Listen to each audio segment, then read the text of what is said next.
My name is Jett Pesson, and I work in systems development.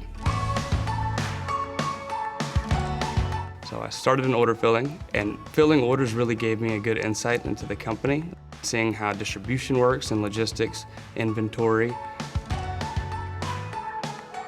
So that ultimately helped me be a better in IT, because when we get a call from somebody, I've been in their shoes, so I can better help them. It's fun because every day is not the same. And the automation. I love playing with the robots and stuff. It's really cool.